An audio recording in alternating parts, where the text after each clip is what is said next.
ये river crossing के लिए एक छोटा सा लेक्चर है, but exam point of view से काफ़ी इम्पोर्टेंट टॉपिक है। ये जो वेरिएशन हमने देखे हैं, मिनिमम टाइम, मिनिमम ड्रिफ्ट, ये जो वेरिएशन है वो काफ़ी इम्पोर्टेंट है। ये वेरिएशन कहते हैं कि रीचिंग अ डायरेक्टेड पॉइंट, है ना। अब मैं उम्मीद रखता हूँ कि आपको ना हमारे जो स्टैंडर्ड कंपोनेंट है वेलोसिटीज की, वो पिछले लेक्चर से आपको काफ़ी क्लैरिटी है कि वीएम क्या है, वीजी क्या है, वीआर क्या है ना। तो अब इसको आगे बढ़ाते हैं। देखो, ये लेक्चर छोटा सा है जिसमें हम पहले तो कोर आइडिया देखेंगे कि क्या आइडिया है, रीचिंग अ डायरेक्टेड पॉइंट मतलब क्या होता है। फिर उस आइडिया को समझ के दो प्रॉब्लम पे अप्लाई करेंगे ताकि थोड़ा कंसोलिडेट हो जाए, फिर इसको समराइज कर लेंगे। वैसे छोटा सा लेक्चर है ये।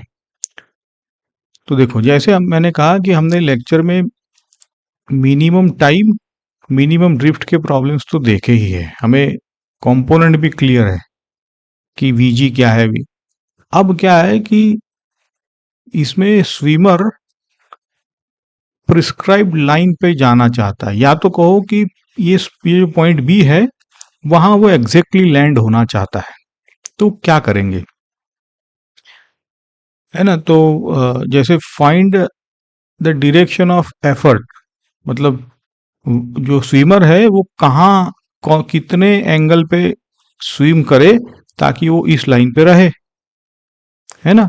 तो अब देखो कि जैसे ये जो वीजी है, आपको पता है वीजी क्या है, what I mean by VG. तो ये वीजी अगर अल्टीमेटली वीजी इस लाइन पे आएगा तो he will be able to reach this point, है। तो अब देखो इसमें की प्रिंसिपल क्या है।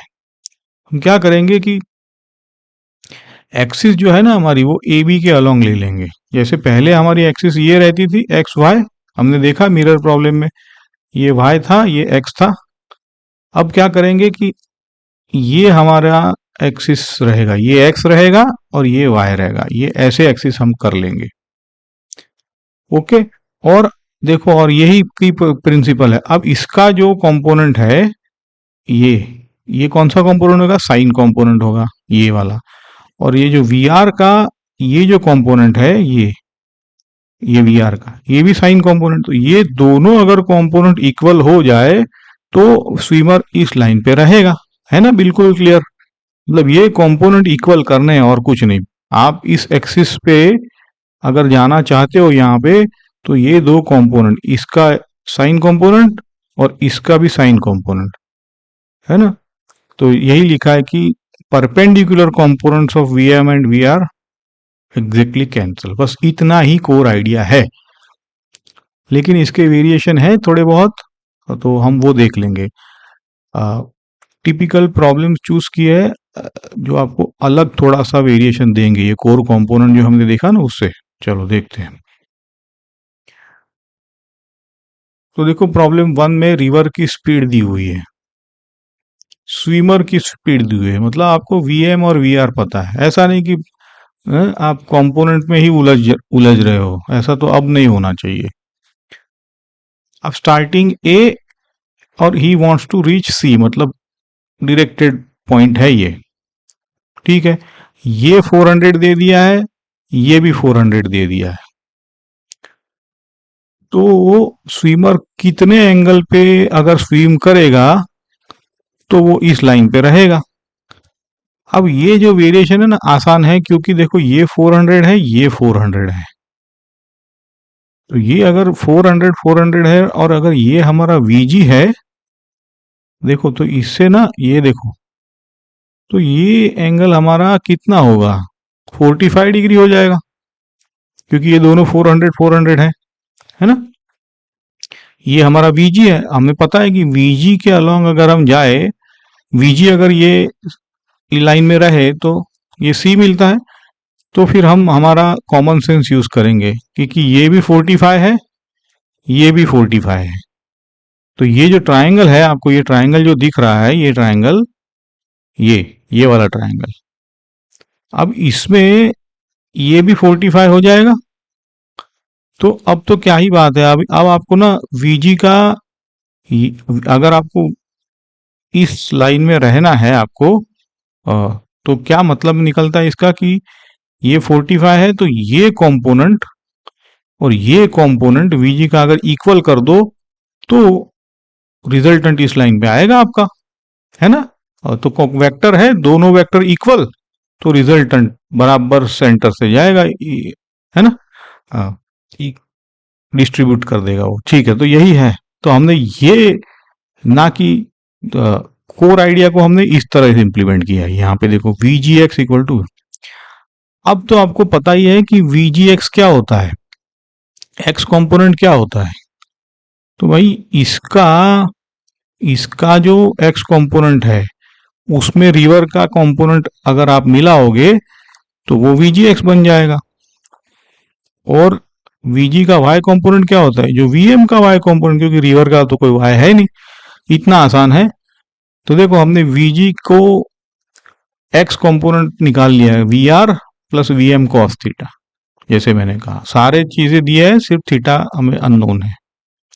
सिमिलरली वी जी वाई क्या होता है, हमें पता है कि वी एम कॉसाइन थीटा होता है। तो अब दोनों को इक्वेट करना है, फिर तो आपको क्या है कि आप ये अलजीब्रा को जरा ध्यान से देखिए, मुश्किल भी नहीं है लेकिन आपको ध्यान से धीरे धीरे करना पड़ेगा, क्योंकि देखो ये कॉस स्क्वायर थीटा में आता है।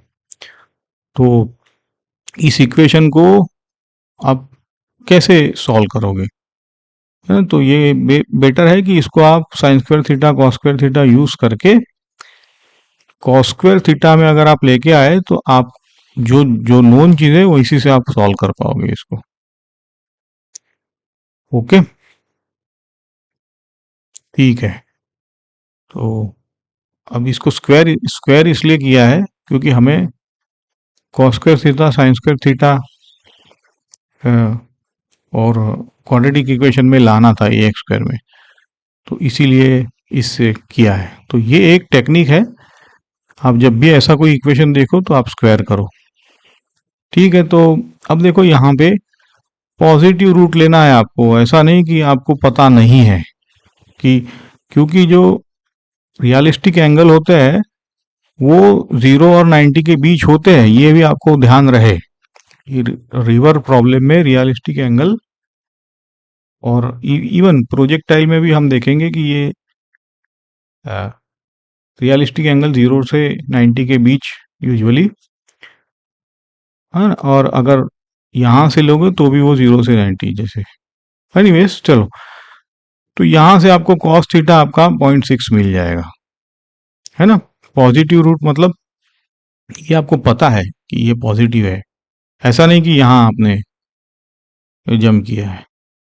ओके, क्योंकि यहाँ जम करते तो ये कंपोनेंट तो माइनस हो जाता है यहाँ पे, है ना। ये कंपोनेंट यहाँ जम करते तो माइनस हो जाता, जबकि हमने तो प्लस लिया है, इसीलिए पॉजिटिव रूट लेना है। ये नोट देखो, स्क्वेयरिंग से ये कॉस थीटा -0.8 आया है, इसी इसको रिजेक्ट किया है। तो वही वही आप ये ओरिजिनल इक्वेशन को आप थोड़ा सा वेरीफाई, चलो ठीक है आगे बढ़ते हैं। प्रॉब्लम 2, डिस्टेंस दिया है ए बी का, जो डिस्टेंस है ना ये यहाँ पे जाना चाहता था और ये डिस्टेंस एस दे दिया है, और इसका एंगल अल्फा दिया है ना, बैंक के साथ करंट के साथ, मतलब ये अल्फा है। रिवर स्पीड वी आर दे दी है, स्विमर स्पीड है ना वो दे दिया, हम इसको वी एम कहते हैं ना हमारे क्लैरिटी के लिए। और swimmer makes angle beta with line A B, मतलब उसको अगर इस लाइन पे रहना है तो ऑब्वियसली कहीं पे थोड़ा सा इस एंगल पे उसको जंप करना पड़ेगा, क्योंकि जैसे हमने बताया कि वीएम तो हमारे कंट्रोल में होता है, इसका एंगल हमारे कंट्रोल, तो ये बीटा पे जंप किया है तो इस लाइन पे वो रहेगा। पूछा है कि इसका टोटल राउंड ट्रिप क्या होगा, अच्छा प्रॉब्लम है ये, है ना। टोटल राउंड ट्रिप के लिए आपको अगर इस लाइन में अगर रहना है तो यही तो एस है, तो इसमें सारे कंपोनेंट जो भी है आपके, जाते वक्त इसका कंपोनेंट इस लाइन में जो है वो लो, और आते वक्त आते वक्त भी इसका इस लाइन में जो कंपोनेंट है वो आपको लेना पड़ेगा, है ना। जाते वक्त भी आप रिवर आपको इस साइड ले जाएगी, इसलिए आप यहाँ जंप करोगे। आते वक्त भी आप इस साइड जंप करोगे, इस डायरेक्शन में, क्योंकि रिवर आपको तो ऐसे।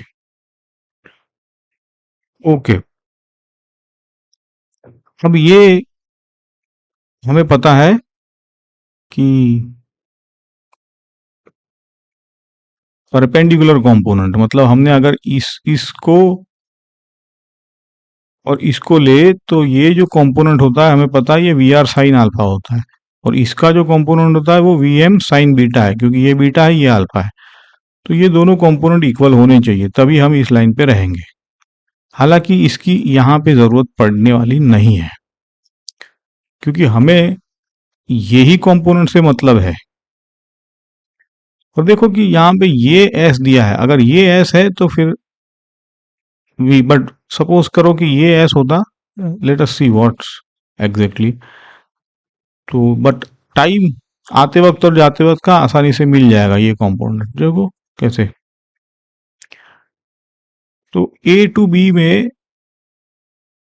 वी ए बी मतलब ये जो वेलोसिटी है वो वी एम कॉस बीटा, क्योंकि ये इसका कॉस कंपोनेंट ही आएगा इस साइड में, और वी ये अगर अल्फा है तो इसका जो कॉस कंपोनेंट है वो ऐड होगा।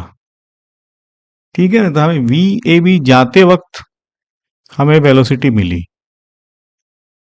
सिमिलरली अब जाते वक्त ये प्लस किया है, आते वक्त है ना बी टू ए जो वी आर कॉस अल्फा है वो तो उसको नेगेट करेगा। ये कॉमन सेंस से हमने नेगेटिव लिया है, क्योंकि आना चाहता है यहाँ पे ये इस डायरेक्शन में, जबकि वी आर इस डायरेक्शन में है, तो इसलिए ये नेगेटिव लिया है ना।